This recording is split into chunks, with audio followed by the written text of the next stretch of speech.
qu'est-ce que c'est? Pourquoi on va voir un astrologue? Pourquoi est-ce qu'on veut connaître par l'intermédiaire des planètes ce qui se passe à l'intérieur de soi et le devenir éventuel qu'il peut y avoir de soi? Ben déjà, pour cette raison-là, l'individu, vous allez le trouver en vous-même très facilement, mais vous allez le trouver dans l'histoire de l'humanité. L'être humain, l'individu humain, est concerné avant toute chose par quoi? Le pouvoir? Certains, oui, mais pas tous, loin de là. L'amour? Certainement beaucoup, on se rapproche beaucoup plus de la réalité. Mais là, il y a quelque chose qui commence à résonner, en fait. Peut-être la question « qui suis-je » Oui.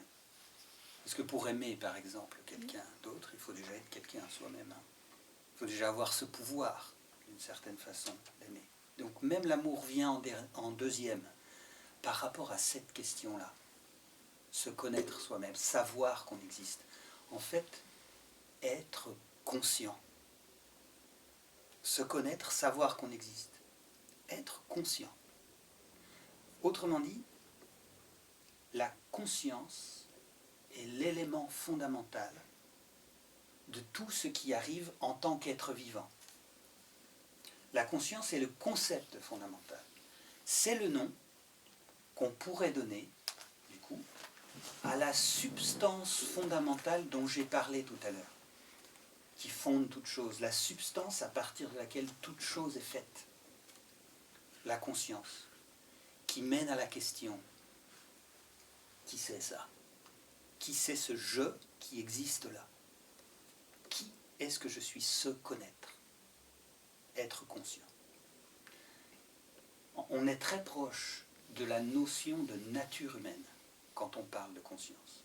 On est vraiment très proche de ça parce que l'humain est mu et caractérisé par cette intention, cette envie, cette dynamique de savoir qui il est et de l'actualiser, de le vivre véritablement. Donc qui en bénéficie? Ben, l'humain, en tant que conscience. Vous voyez donc là pourquoi j'ai dit dès le départ, ce n'est pas de la science. Parce que la science, quand il s'agit de conscience, est perdue.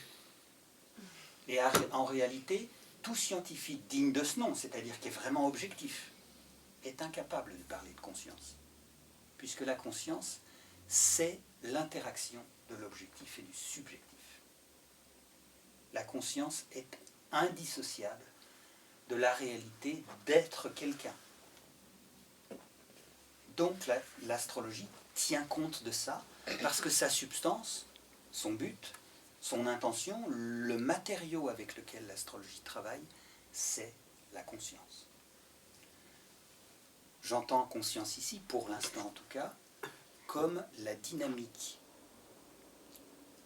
humaine, appelons-la comme ça, de se connaître soi-même, de savoir qu'on existe, de sentir qu'on existe, de s'exister vraiment. Pour l'instant, c'est ça que conscience veut dire. Alors, si celui qui bénéficie, celle qui bénéficie de l'astrologie, c'est la conscience, il faut essayer de voir, à partir de là, comment on peut comprendre le processus astrologique. Déjà, l'astrologue, il va regarder, comme je l'ai dit, la disposition des planètes dans les signes du zodiaque en lisant simplement par le sens symbolique de chacun de ces éléments, tout un sens. J'ai parlé de Vénus et du Soleil tout à l'heure, mais les signes eux-mêmes ont un sens.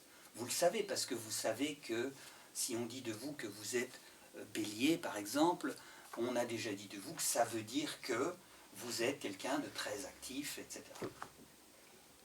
Donc il y a un sens associé, par exemple le sens d'action est associé au signe du Bélier. Chaque élément de l'astrologie a un sens qui lui est accordé. Donc l'astrologue lit ce sens. C'est assez simple en astrologie si on regarde bien. Vous pouvez tous devenir astrologue si vous voulez.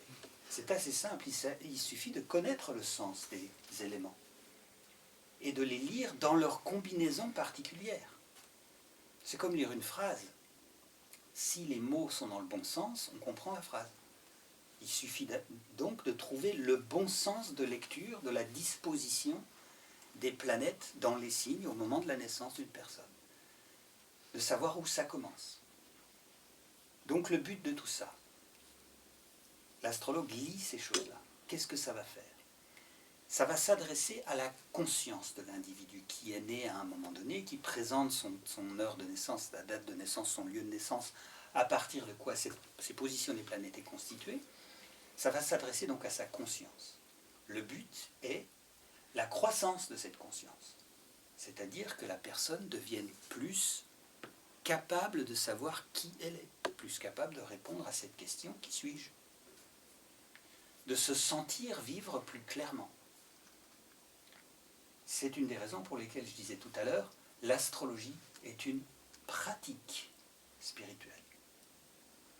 Même si on parle, l'astrologue parle à la personne de son thème.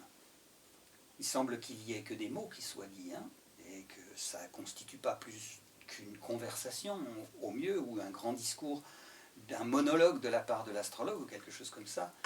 Quelque chose se passe réellement, qui est de l'ordre de la conscience, au moment où une personne écoute l'astrologue, lire cette phrase unique que forment les planètes et leur sens au moment de sa naissance. Quand j'interprète un thème, je commence généralement, c'est un choix personnel, c'est pas particulièrement védique, mais quand j'interprète un thème, je commence par dire à la personne le nom de 2 signes du zodiaque qui les concernent personnellement. Ces 2 signes sont essentiels parce qu'ils sont ceux, justement, qui révèlent à l'astrologue par où la phrase commence, par où le sens de lecture commence. Autrement dit, par où il y a une cohérence possible à la disposition des sens individuels de chaque élément, les planètes, les signes. Et je pense que, puisqu'il s'agit de conscience, à ce moment-là, quand je prononce les noms de ces signes du zodiaque, ce que je dis, c'est quelque chose qui est très intime à la personne, qui ne se soucie pas qu'elle le comprenne sur le moment. Parce que si je vous dis, vous êtes bélier, vous ne comprenez pas forcément ce que ça veut dire. Mais je dis un nom qui est en vous. Exactement comme j'ai dit tout à l'heure que le concept védique est simple, c'est celui de l'unicité de toute chose. Autrement dit, il n'y a pas influence de certains corps célestes sur un individu, il y a identité entre les deux. Si je dis vous êtes bélier, je ne parle pas d'une constellation à l'extérieur de vous, je parle d'une réalité en vous, une dynamique particulière de votre être propre. Je nomme un nom qui est probablement plus vrai encore pour vous que le nom que vous portez. Donc à ce moment-là, vous savez, quand on appelle votre nom, quelque chose s'enclenche en vous, vous êtes attiré, votre attention est attirée, ça fait quelque chose. Donc si je dis le nom de ce qui commence la cohérence de votre être, quelque chose est ouvert en vous, quelque chose est touché, ouvert en vous. La conscience s'ouvre à tout un discours qui va suivre. C'est la bonne manière de commencer, de donner le nom du signe par lequel tout commence pour cette personne-là. Le signe par lequel tout commence pour cette personne-là, c'est celui qu'on appelle le signe ascendant. Vous avez certainement déjà entendu ce nom-là, même si vous ne connaissez pas l'astrologie, parce que c'est devenu très connu de tout le monde. Je suis de tel signe, ascendant tel autre. Tout le monde connaît ça. L'ascendant, comme son nom l'indique, c'est un signe qui monte, ascendant.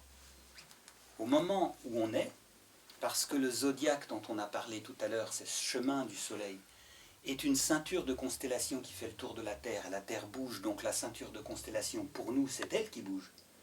Il y a toujours un signe qui est en train de se lever. Toujours un signe qui monte à l'horizon est. Je ne sais pas si c'est là l'est, mais tant pis. C'est là, voilà. À l'horizon est. C'est bravo l'astrologue qui ne sait même pas où il est. Bon, ça ne fait rien. Donc, il y a toujours un signe qui se lève. Donc. Et ce signe, il se lève, donc il monte. Donc on l'appelle l'ascendant. Mais ce qui est intéressant, c'est le regard astrologique là-dessus. C'est le regard symbolique. Donc, qu'est-ce qui fait ce signe? Il vient au jour. Qu'est-ce que vous faites au même moment? Vous naissez, vous venez au jour.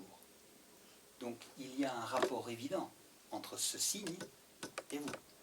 Ce signe vous représente en tant qu'être qui vient au monde, qui se manifeste. Et c'est pour ça, il représente le commencement, votre commencement. C'est pour ça qu'on prend ce signe pour commencer à lire tout le reste.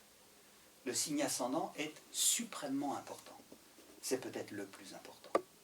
Maintenant, il y en a un autre que je dis toujours et qui est très